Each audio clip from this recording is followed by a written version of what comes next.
Here we are looking at plays, block charge plays, all sorts of plays. Let's get started. Stick around.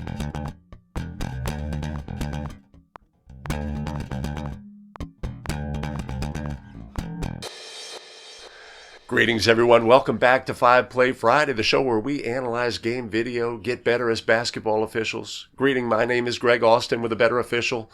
We craft video to help basketball officials, and one of the ways we do that is we look at plays. We look at all of the things. What are we looking at today?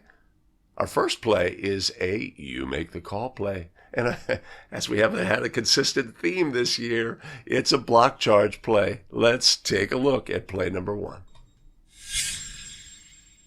On the perimeter, two-pointer falls, 77-73. Lancer basketball, here's Lunday. Lunday will drive the baseline. Lunday got it, plus the foul. Tash Lunday again. It's a two-point game with an and one shot.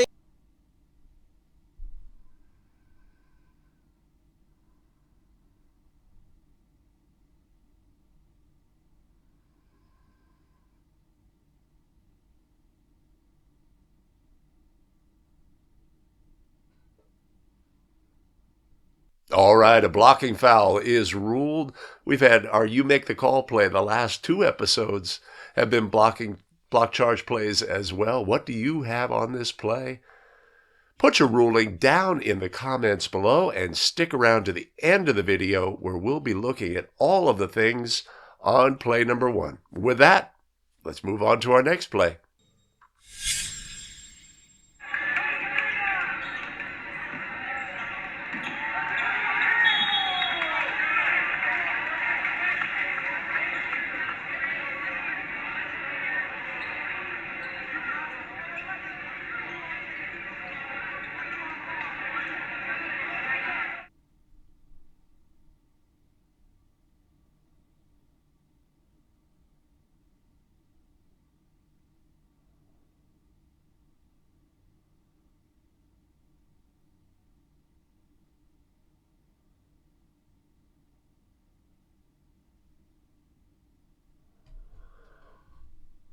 All right, many states adopting shot clocks, so we're trying to include shot clock scenarios into our show so we can just talk about all of the things related to shot clock situations.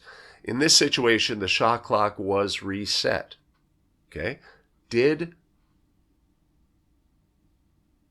White gain team control? Was there a change of possession on this play? That's the question our crew has to ask themselves. As a crew, we want to have awareness on plays like this that the shot clock was reset. Our lead official here, does he know whether there was a change of possession or not from where he was on the court? No. But we just have a situation where we can clarify as a crew. Ask a simple question of your partner. Hey, partner, the shot clock reset. Was there a change of possession? No. No, there was not. Okay, the number is 24, right? That's what we want to have as well as a crew, is know the correct number.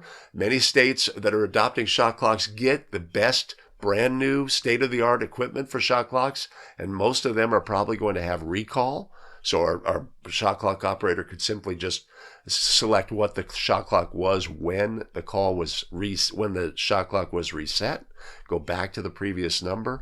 Here in California, we've had shot clocks for decades. We do not have the state-of-the-art equipment in many of our gymnasiums, and so we have to know that number of what the shot clock should be reset. It's a simple process. Partner, was that a change of possession on that play? No, the shot clock should be 24, right? We can either communicate that to our official, our trail official here, our new trail on this so they can make the adjustment, or we can make the adjustment ourselves. But we want to have shot clock awareness as a crew in situations like this, and they're easy to remedy. Easy to remedy. First step is awareness. Awareness that we had a reset of the shot clock. We're not sure whether it should have been reset. We can ask a simple question of our partner to get to the correct answer so we can get these plays right on shot clock plays. Hey, hold up just a second. Would you give me a moment to thank our tremendous show supporters? Antonio and Mark Dominguez, Jason Mays, Stan Whipple, Joseph Del Colo, and Butch Hensel. Much appreciated and much love. You want to support the show? I will ensure that there is a link in the show note, the first comment, and where else? Up above. Fantastic. Thanks so much. Hey, let's move on. Let's look at our next play. Here's Harrington, Turner in the corner, a big three to make it a 1-point game, in and out, rebounded by Jimena, and a foul is called with 7.2 to go, and Harvard Westlake can put this thing away here at the line.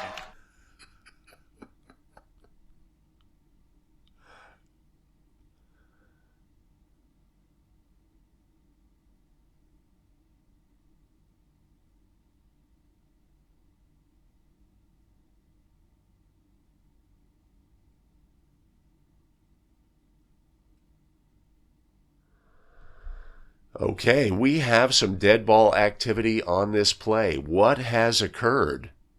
Right? We have a player who throws themselves around flopping like a fish in reaction to what?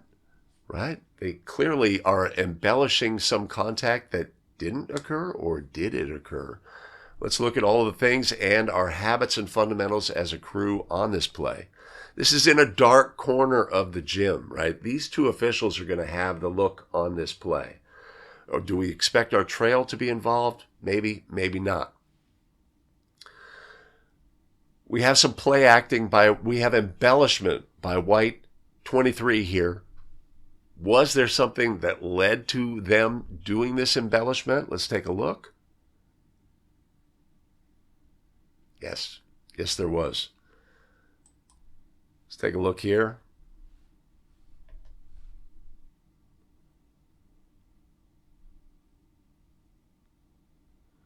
And let's look at our positioning as a crew, right? So we've got red 15. They're coming in to aid their player. So here's the situation. In dead ball situations, right, we need to recognize who's coming to who, etc. You know, the red player helping his teammate up. We expect red 15 here coming in to be doing the same thing, but we need to be able to perceive what's going on in these situations, right? He steps towards his opponent, watch his left foot, bumps him in the shin, and our player embellishes wildly, and then red 15 has a little something to say as well in this situation. Boy, oh boy. Yeah, on second viewing, right? On second viewing, right? So let's examine the habits and fundamentals as a crew. Something has happened here, and we didn't perceive what it was. So when that's the case, are we in the correct position? If we look at our old lead in this situation, they rush to the spot and are trying to help the player up. We have stopped officiating the game in this situation. Anytime we're analyzing our own game video and there's situations where we have stopped officiating and there's players in close proximity, we are doing the game a disservice, right? We have a habit and fundamental that is, as human beings, we want to help players up. We want to facilitate the game going forward, etc. But we have to recognize our role is to be observant in these situations. That would be my takeaway on this play. We are not doing the game a good service by having a big picture view. We've come too close to the action to see this dead ball contact. We've got dead ball contact by red 15 on the play. We've got embellishment by the defensive player, which is, our brain says, what are you doing, right? Because obviously the contact didn't cause the defensive player to go down in this situation. So a great play for us to review so we can be better as basketball officials. And one of the things we like to point out is when we analyze our game video, we got the call right, we got the call wrong. That's great. right? Were we in position to have the look on the play? Do we have great habits, dead ball situations, right? That's when dead ball is where bones can be made, right? We really want to be great in dead ball situations, analyzing our game video. If we find situations where we are weak in a certain area, we've done something incorrectly, these are easy things to repair as we move forward. So that's a great clip that shows us unofficiated action at the end of the game and having what appears to be a fool the ref situation, which was actually a situation where they're trying to draw attention to the fact that they were illegally contacted on the play. On we go. Let's look at our next play.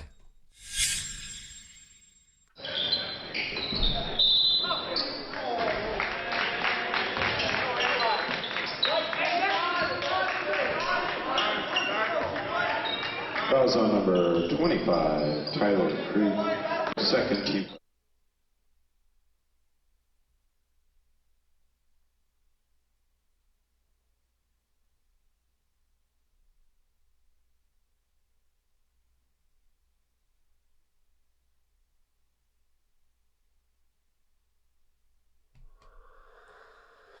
All right, off-ball screening action. Something that we want to be aware of when we are officiating off-ball is screening action. Nobody in the gymnasium is looking at this play other than the official on the play, our elderly official, and it also represents one of the toughest switches in two-person if we are using NFHS mechanics and switching all fouls. And it brings up an important point about designating the spot being a point of emphasis this year in 2023. We want to correctly designate the spot. So we make some mistakes on this play. It's from a few years ago, so we're using older mechanics. Of course, new team control foul would be the hand behind the head. Right? So our player is tripped by a defender extending their left knee. You see that bent knee? Always something we have to observe in screening action is defenders. They're in great position. Their feet may be within their frame. Feet may be within the frame. I can't get centered here. But what they'll invariably attempt to do is extend that knee by bending their leg. And that's what we have on this play. Should probably have wiped that there was no shot on the play. Correctly designate the spot. We are switching all fouls as we have the long switch in this situation. That may vary by venue, but a good chance to review the fact that when we're officiating off ball, we have to see this screening action. This is what we are officiating when we are off ball in this scenario. Our lead is in great position to see the play, and we get the call right, and we do some things incorrectly after that. We're going to move on and look at our next play. There was no need for him. McCain goes to work on him, and a blocking foul is going to be called. Yeah, Coach Rabibo very high on Bento. Can shoot it. He's figuring out his game is going to evolve. He's got great size. But notice McCain as a senior in attack mode. Obviously, McCain is going to test everyone on the floor. He's going to push tempo. Now, partner, that was the second on Trent Perry. So now you're talking foul trouble for Perry with a couple, Huggins as well. So David Rabibo, who on Saturday night won his 300th career game, he's got to make some decisions here, and he'll get Nicholas Homenya back in. And Perry's going to have to come to the bench for a few moments here in the second quarter. Foul trouble for Centennial, too. Mike Price with the two fouls.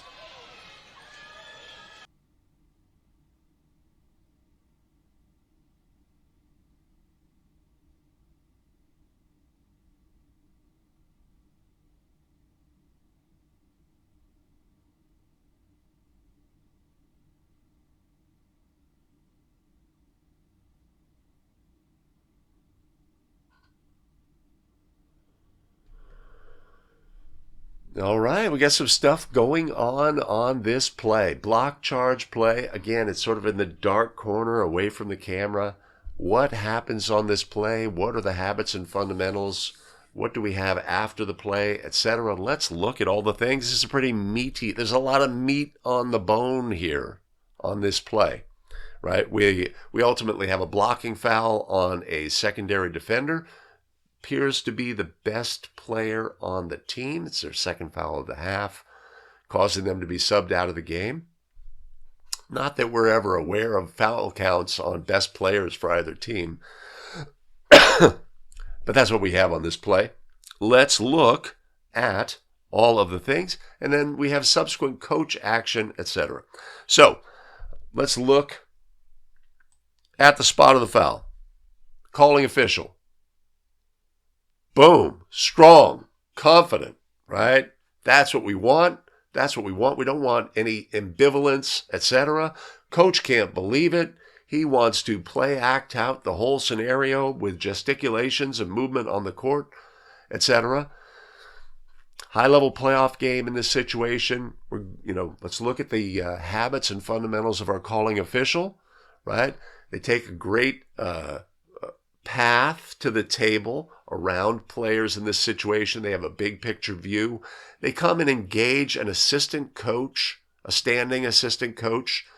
Our head coach disagrees with the call. Do we understand that they would disagree with the call? Yes, we do. But we have a lot of gesticulations by our head coach. Could this be a situation where we say, Coach, I understand you disagree. I don't need you waving your hands around, etc.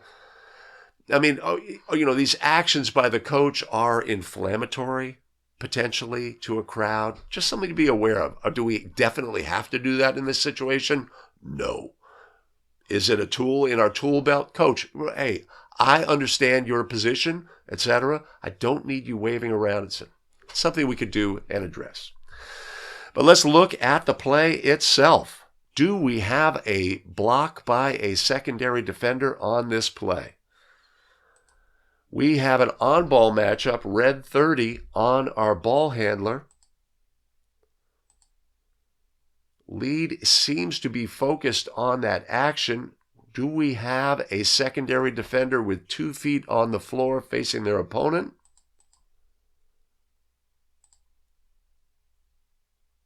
Torso contact and displacement?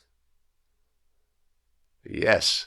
Okay. Note our official gets a fist up, giving them a moment of time to process, right? This is a great habit and a great strong signal at the spot. Those are positives, right? So let's take a look at what occurs on this play. If we watch red 30 and their action on this play, they cause illegal contact on our ball handler. Our secondary defender is properly positioned, and in the absence of the other foul, this should have been ruled a player control foul. I have red 30 with hip contact. If we watch the player's torso, body in the air, it's twisted because of that contact. It would have been great if our trail official, who would have the primary coverage of this drive to the basket, potentially, had something first. So I think we got this call wrong in that we ruled a foul for blocking on a secondary defender. I think the foul occurred on the drive to the basket by red 30 for hip contact. That's my opinion on the play. We've got great strength in the call at the spot. We've got a great, fantastic reporting approach by our calling official. Great demeanor as they listen to the coach, engage the coach. I think there's some areas here where we could potentially address, but I certainly understand how it all played out. Yeah, so what did you have on this play? I think it's a great play.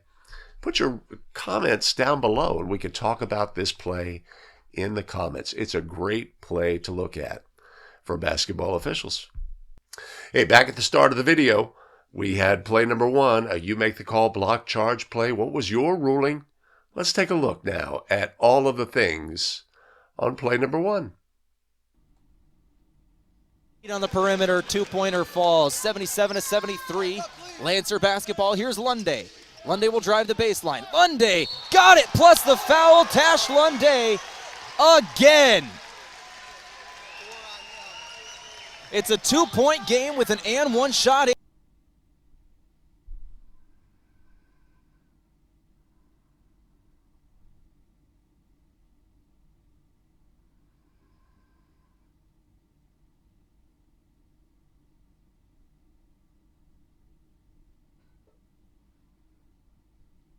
All right, a blocking foul is ruled on this play. Let's look at all of the things.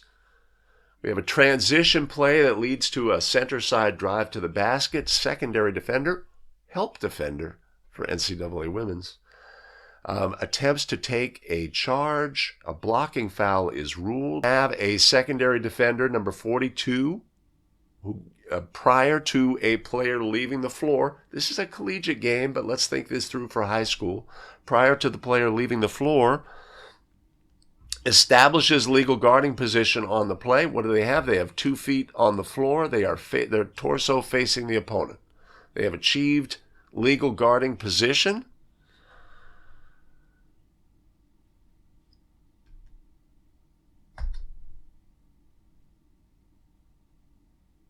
They firm up. Offensive player changes direction, starts moving in this direction. Our defensive player sits down, exposing their knee, which trips, affects the balance of our player who released the try for goal. I love this call. That's a blocking foul, right? So you can ask yourself, did the offensive player displace the defender, right? That does not occur on this play. Is there contact?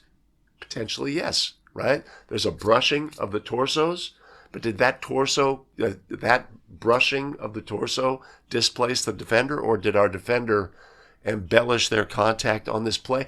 Does Greg yet again have an embellishing defender? Yes, he does.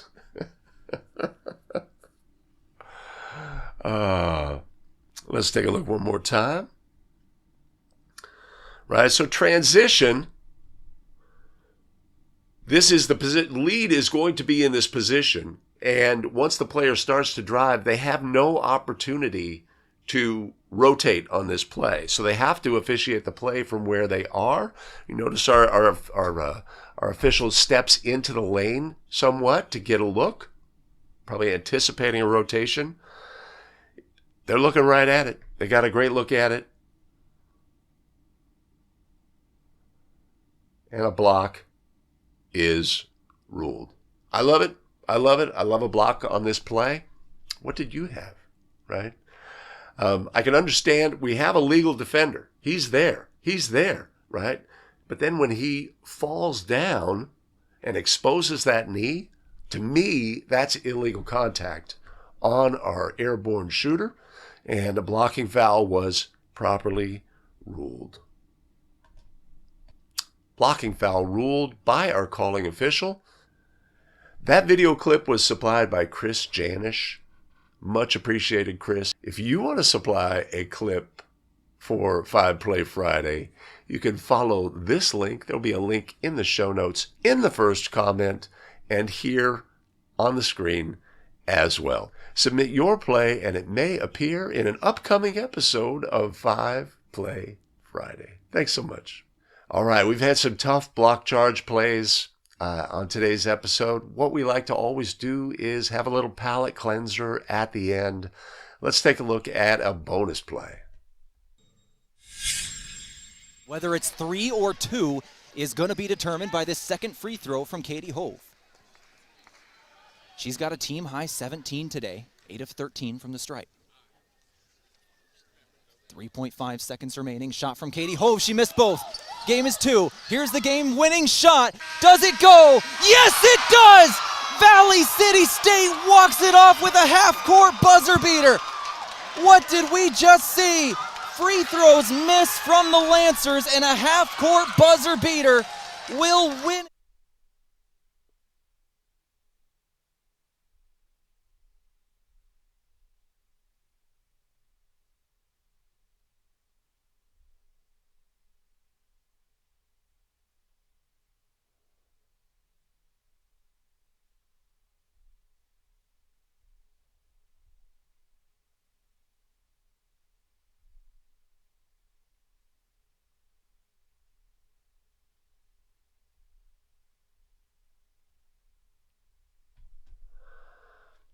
The mid-court heave released in time. Some things we notice on the play here is the clock. Did the clock properly start? Yes. Yes, it did. Was the try released in time? Yes. Yes, it was. A great way to conclude any game that we're involved in. A buzzer beater just puts the ultimate best natural bow on the game, especially if we've got great knowledge about whether the shot was released in time, which this one was. Yeah, so as the season starts, we hope that in our games we're going to have exciting moments. Buzzer beaters are always super exciting in our game. And yeah, a great way to close the show today.